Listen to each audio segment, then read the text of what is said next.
আসসালামু আলাইকুম রহমতুল্লাহ। প্রিয় দর্শক, কেমন আছেন? আশা করি ভালো আছেন। প্রিয় দর্শক, র্যাব পরিচয়ে চাঁদা নিতে শেষ সাবেক আনসার সদস্য গ্রেপ্তার। চলুন বিস্তারিত জেনে নিই সমকালের মাধ্যমে। প্রিয় দর্শক, টাঙ্গাইলের মির্জাপুর র্যাব পরিচয়ে চাঁদা নিতে এসে হানিফ খান ওরফে সোহেল রানা, যার বয়স ৪৫ বছর, নামে অবসরপ্রাপ্ত এক আনসার সদস্যকে গ্রেপ্তার করেছে পুলিশ। রোববার রাতে উপজেলার তরফপুর ইউনিয়নের চকবাজার এলাকা থেকে তাকে গ্রেপ্তার করা হয়।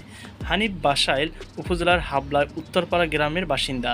পুলিশ ও স্থানীয় বাসিন্দারা জানায়, হানিফ মির্জাপুর তরফপুর চকবাজার এলাকায় একটি গুম ও হত্যা মামলার তদন্তের নাম করে রোববার সেখানে যান। এক পর্যায়ে তিনি কৌশলে আসামির কাছে চাঁদা দাবি করেন। তিনি ২ লাখ টাকার মামলা নিষ্পত্তির প্রতিশ্রুতি দেন। তার কথাবার্তা এবং আচরণে সন্দেহ হলে স্থানীয় লোকজন পরিচয় জানতে চান।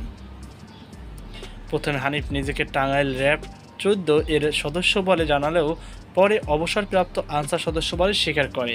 তার সঙ্গে থাকা পরিচয়পত্র দেখে তার পরিচয় নিশ্চিত হয়ে স্থানীয় জনতা তাকে আটকে রাখেন।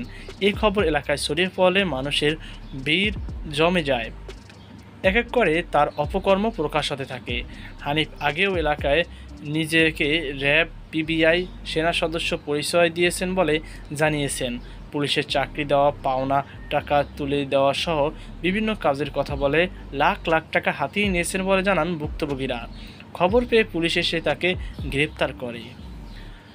তরফপুর ইউপির সাবেক চেয়ারম্যান সাইদ আনোয়ার বলেন, কয়েকদিন আগে অবসরপ্রাপ্ত এই আনসার সদস্য র্যাব পরিচয় দিয়ে মোবাইল ফোনে স্থানীয় কয়েকজনের কাছে টাকা দাবি করেন। রোববার টাকা দেওয়ার কথা বলে কৌশলে তাকে এলাকায় আনা হয়। তাকে আটকে পুলিশে দেওয়া হয়েছে। এই ঘটনায় হানিফ খান সহ ২ জনের নাম উল্লেখ করে এবং অজ্ঞাত পরিচয় ২ থেকে ৩ জনকে আসামি করে মির্জাপুর থানায় মামলা করেছেন টাকিয়া কদমা গ্রামের ভুক্তভোগী আমিনুর শিকদার।